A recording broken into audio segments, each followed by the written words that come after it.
first modern Olympics was held in 1896. Judging by the footage's quality, you can tell that was a long time ago. Fast forward to today, the Olympics is the biggest sports event in the world. Hundreds of athletes, thousands of cameras, and millions of people watch it every 4 years. So everything is supposed to be near perfection. Most of this pressure falls on the host city to get everything right. It's a huge success if all goes according to plan, but if it doesn't, the disappointment is international. But plans to promote Paris have turned to embarrassment. The men's triathlon postponed hours before it was due to start here. The U.S. Olympic team will be taking their own air conditioning units to Paris because the rooms in the Olympic Village will not have any in an effort to be more green and environmentally friendly. Protein powerhouse eggs are in short supply, and now the Olympic Village is in a frantic scramble to feed its 15,000 hungry competitors. As you can tell, people weren't much pleased with the recent Paris Olympics. It now falls on Los Angeles to fix the bad aftertaste, and this requires billions of dollars. Los Angeles has fixed a budget of $7 billion for the Games, but as history tells us, no Olympics has remained in its budget since the 1960s. Take the example of Montreal.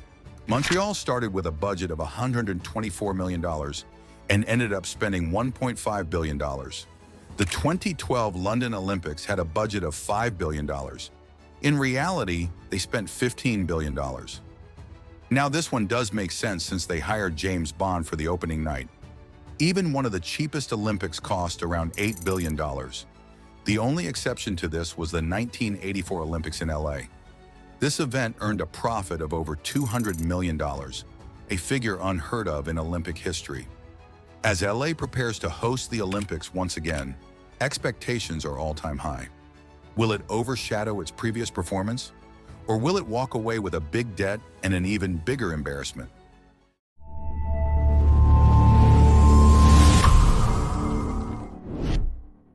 To answer these questions, we first need to understand why Olympic hosts go into debt. After all, isn't sports supposed to be profitable? To get the right to host, candidate cities have to submit their bid to the International Olympic Committee, or IOC. This bid includes a plan for the future Olympic Village, public transportation, and adequate housing facilities. The cost of hiring consultants, conducting studies, and other arrangements falls between $50 to $100 million. And remember, this still doesn't guarantee your success. For example, Tokyo spent $150 million on its failed bid in 2016. Once a city is chosen to host, it has around a decade to prepare for the influx of athletes and tourists. The Summer Games are far larger, attracting hundreds of thousands of foreign tourists. To prepare in advance, the host city invests in upgrading its airports, roads, and public transport. In addition, the city also has to build new sports venues like stadiums or specialized facilities such as cycling tracks or ski jumping arenas. The host hopes that these facilities will outlive the Olympics and could be used in the future. But that can't be further from the truth. Take the example of the Faliro Volleyball Center. This stadium was constructed for the 2004 Athens Olympics. The venue now sits collecting dust and graffiti. This Olympic pool had a similar fate. It was built for a cost of $38 million for the Rio de Janeiro Olympics. The pool was dismantled after the Games, but the building remains a facility in decay. Even if a host city repurposes its venues, the cost is still astronomical. Sydney's Olympic Stadium costs $30 million per year to maintain. The famous Bird Nest Stadium in Beijing requires $10 million for sustenance. That's the life cycle of most Olympic venues.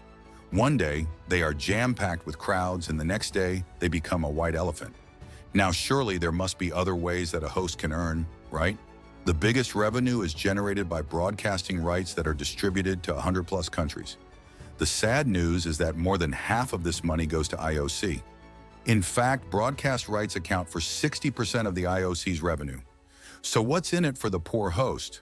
Host cities can recover their investment through ticket sales, tourism, and even local sponsorships. But this amount is equivalent to a drop in the ocean.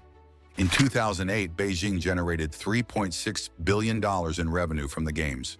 However, the cost of hosting was well above $40 billion. Cities that aren't as wealthy as Beijing have to endure decades of debt repayment. For example, Montreal took 30 years to repay its loans resulting from the Olympics. The loan wasn't the only unwanted legacy. Montreal built this stadium for a cost of $700 million. Its roof is now undergoing a $900 million renovation. The government fears that if nothing is done, the complex has to be shut down within 2 years. Critics have renamed the stadium from Big O to Big O, and no one can blame them. By now, we know that construction is the biggest culprit for cost overruns. Los Angeles has already learned this lesson. For a bankrupt-proof Olympics, LA is repurposing many of its existing venues. This city has hosted the Games twice before, one in 1932 and the other 1984. So the upcoming event will mark LA's third time. Historically, London and Paris are the only cities to host the Olympics thrice. People already have high hopes for Los Angeles given how enjoyable and profitable the last Olympics was. The 2028 Olympics will mark the first time no new permanent venues were built to host the Games. The 80-plus venues are distributed in and around Greater Los Angeles and Los Angeles County. These venues are divided into clusters known as sports parks. We will first discuss the old venues that are being repurposed and later move on to newer ones. Number 1 on the list is the iconic LA Coliseum. It will host the track and field events for the 2028 Olympics. The Coliseum was built 100 years ago and was meant as a tribute to veterans of World War I. During its lifespan, this big guy has hosted some of the biggest names and events. Currently, the stadium is home to the USC Trojans football team, but is also frequently rented out for other events. With a capacity of 77,000, it's one of the biggest stadiums in the US. At number 2, we have the Rose Bowl.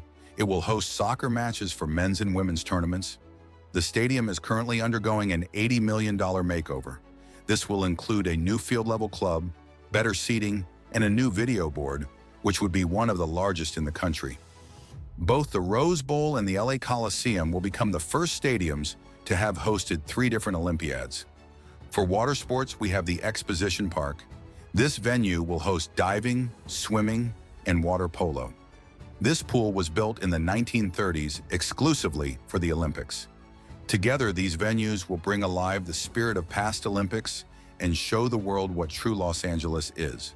To balance both history with innovation, a new generation of arenas is waiting to grace the Games. One of the biggest plus points of Los Angeles is its world-class stadiums. These venues are not only used by its home teams, but also host many global and entertainment events. In the past decade, Los Angeles has added several cool arenas to its list. Let's start with the most recent one, the Intuit Dome. This is a $2 billion stadium that opened this August and will feature basketball events. The state-of-the-art arena was built specifically for the Clippers team by their owner Steve Ballmer. By far, this will be the coolest venue in the Olympics. There's a giant halo board that will always keep you entertained, and sometimes even generously toss a t-shirt your way. You can even play games on the scoreboard using the buttons on your seat. We even made a video about this, so if you're interested, you can watch it after this one. If you like the video so far, kindly take a nanosecond to subscribe. We bring the latest news in the construction industry with 2 fun videos each week. Next on the list is the SoFi Stadium in Inglewood. With a capacity of 70,000 fans, it's the biggest stadium in the NFL. It can even be expanded to accommodate 100,000 people. For the upcoming Olympics, this place will be used for the grand opening ceremony. The previous 2 ceremonies were held in the LA Coliseum, so this will mark a big shift for the city. As for the actual game itself, the SoFi will host the swimming events. The swimming competition was originally slated to take place in a temporary stadium in the USC's baseball field, but has since moved here. The evergreen Crypto.com Arena will host the gymnastic events. This multi-purpose venue serves as the home arena for the LA Lakers, Sparks, and Kings. In addition to hosting various sports events, this arena is also a prime location for concerts and award shows, making it a central hub for live entertainment in Southern California. All right, so until now we have discussed venues within the parameters of Los Angeles, but do you know that there are 2 events happening outside this region? Turns out that Oklahoma City is also in the game. Devon Park has been named the official venue for softball. This is an 11,000-seat stadium that hosts the annual Women's College World Series. Even though Los Angeles is the actual host, it has no softball field that could accommodate more than 2,000 fans. This is another clever way to limit the overall cost. Moreover, softball has deep roots in Oklahoma City, providing Team USA with a hometown advantage. The other sport that has been shifted is the canoe slalom. It's being held at Riversport OKC, a whitewater center. The site is along the Oklahoma River in the downtown Boathouse district. According to the Olympic Committee, there are no canoe slalom venues in Southern California or the Western United States. By adopting diverse locations, LA is on track to make 2028 the most sustainable Olympics so far. In the process, it has taken a few notes from Paris too. When Paris won the bid to host the recent Olympics, it set aside a budget of $8 billion. The actual cost came to around $9 billion, a figure significantly less than the ones we discussed in the beginning. Paris also reused 95% of its existing venues for the Games. The exception includes the Olympic Village, which was specifically built for athletes.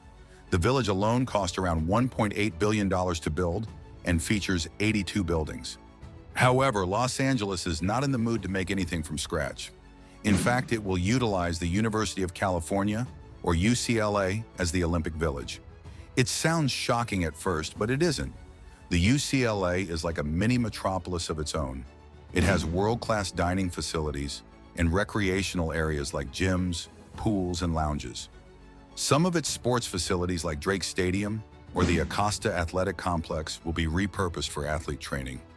While Los Angeles is saving crazy money by this approach, there are still a few areas where cutting corners isn't an option. Now, this can be a long list, but transit and aviation are among the top issues.